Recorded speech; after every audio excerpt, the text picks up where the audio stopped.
Would hope that talk brings a smile to the face of Darren Dreger of TSN as he joins us here from Toronto. Yeah, I knew it, Dregs.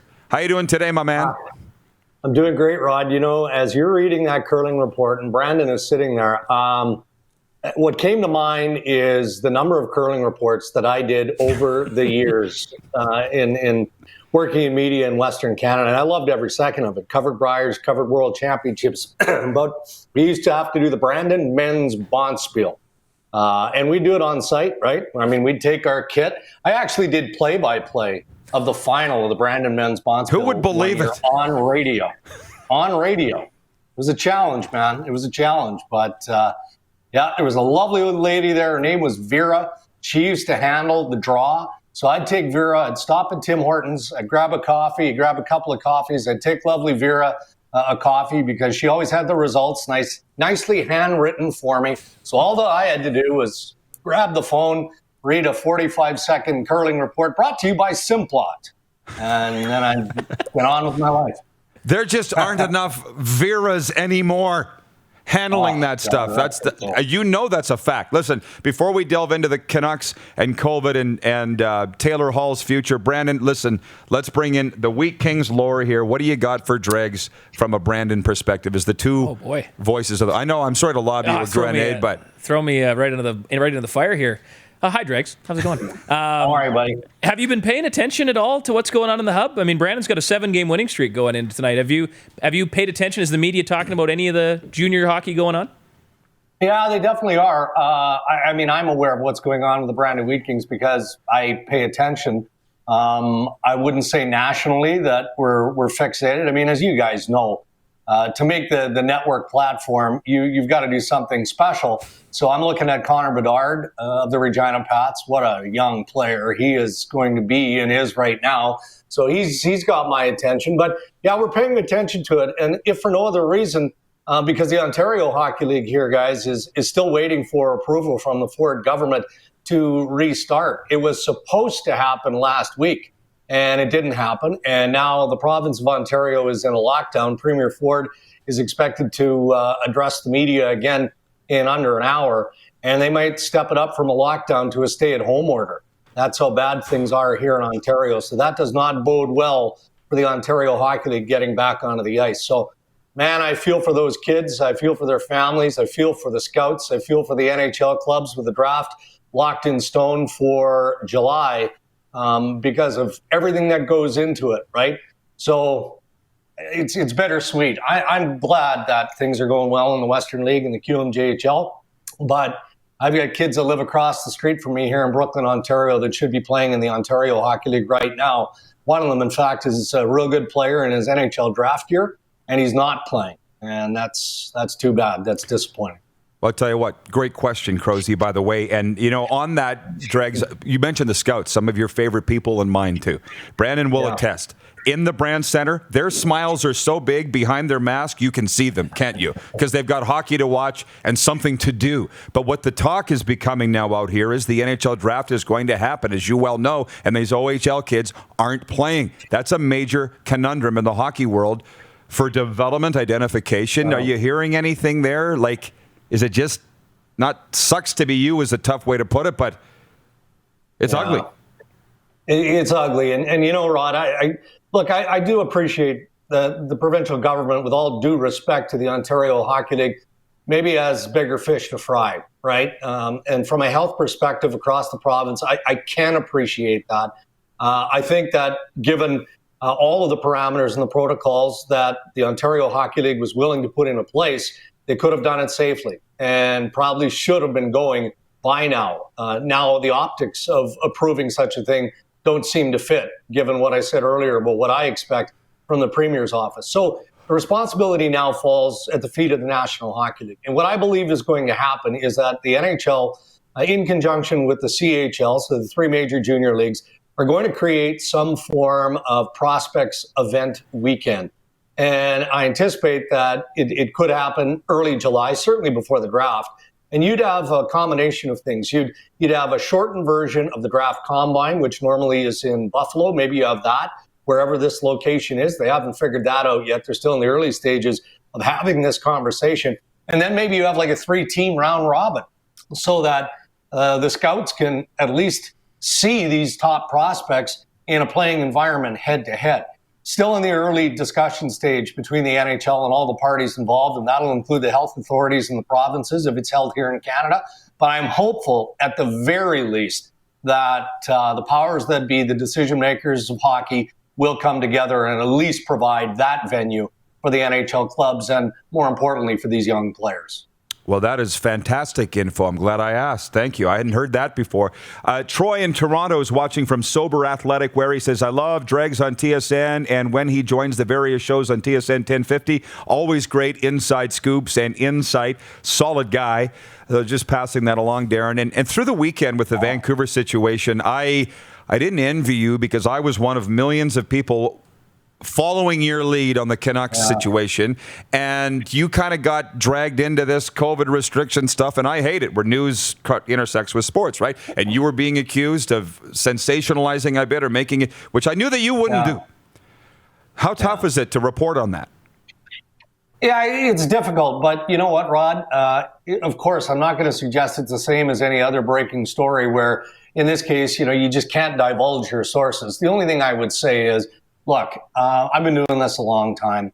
I'm not going to loosely report information. I'm certainly not going to misinform. And if my sources weren't impeccable, I wouldn't be reporting at all. One thing that I vowed to do at the onset of this pandemic was make sure that I never outed an individual who tested positive or has COVID-19 or a variant in this case, because for me, this isn't a hockey-related injury. I mean, this is personal stuff. And if we bring it back to the Vancouver Canucks, I mean, now it's drifted, obviously, into their family environment. And it's scary. The glimmer of hope, of course, is that the players are now coming through it, even though there was another Vancouver Canucks player who tested positive last night.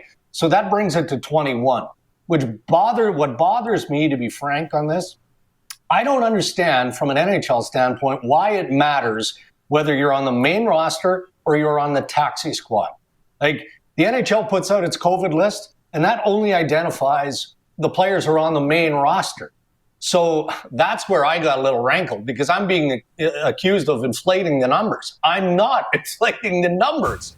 I mean, there are 2 taxi squad members who tested positive in Vancouver. They don't count?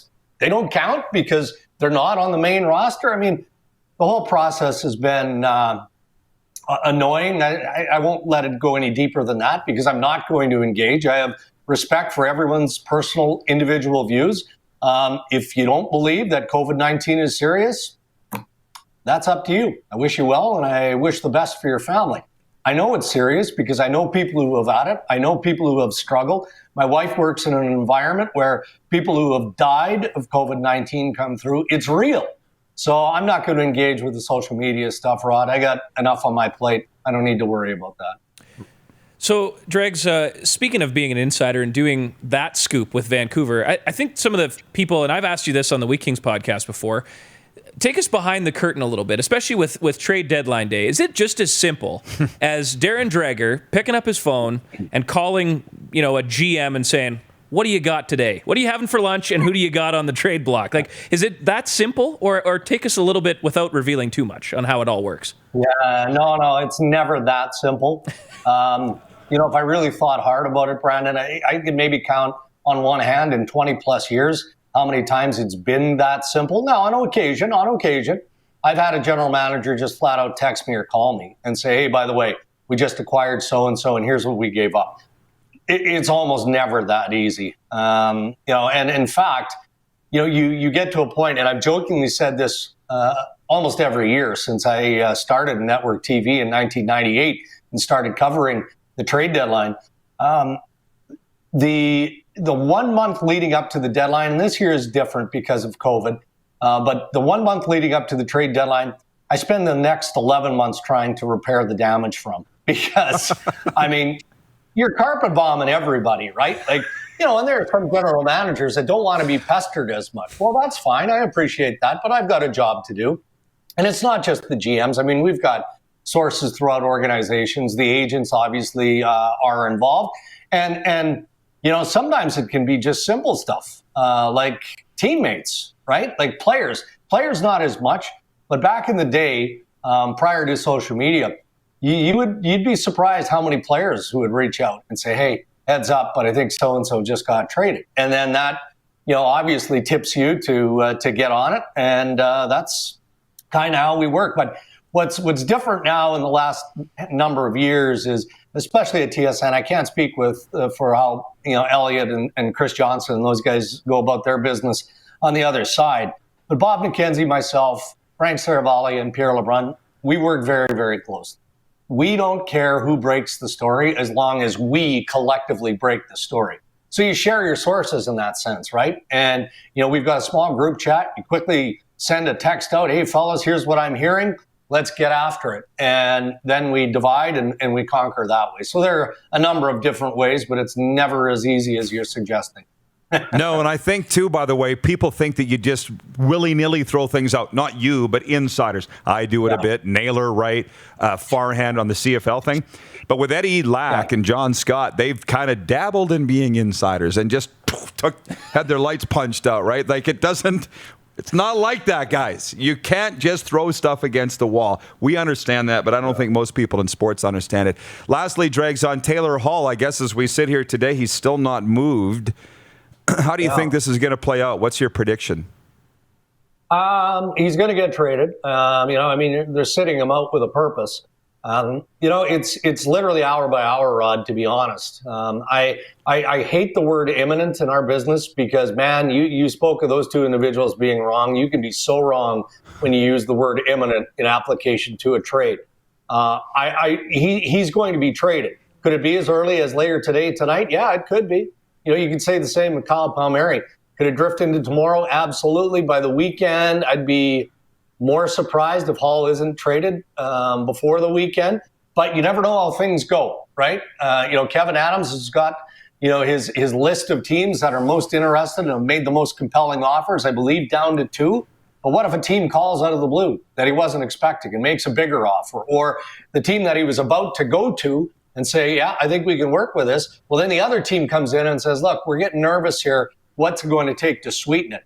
The one thing, though, is that in this case, Taylor Hall controls everything because whatever team jumps up and whatever team provides the best offer from a Buffalo perspective, Taylor Hall has to sign off because of his trade protection. So it's going to be interesting, but Hall will be on the move. Wow. Can't wait to watch all the events leading up to Monday. Dregs, really, really enjoying your work. If it means anything, I'm proud of you every time we watch you. Thanks for the time today, and have a great weekend. You bet. Thanks for having me. I always appreciate the time here, Rod. The great Darren Dreger, the pride of Langenburg, Saskatchewan, as we have a little Wheat King reunion here today. You. Doesn't that drive you nuts, Rod? No. I could just see that Pat's tattoo on your chest just fluttering. Isn't it good, though, that we have this? It's fantastic. Yes, it's fantastic. You're watching Rod Pedersen On Demand. For more of The Rod Pedersen Show, visit rodpedersen.com or follow Rod Pedersen on social media.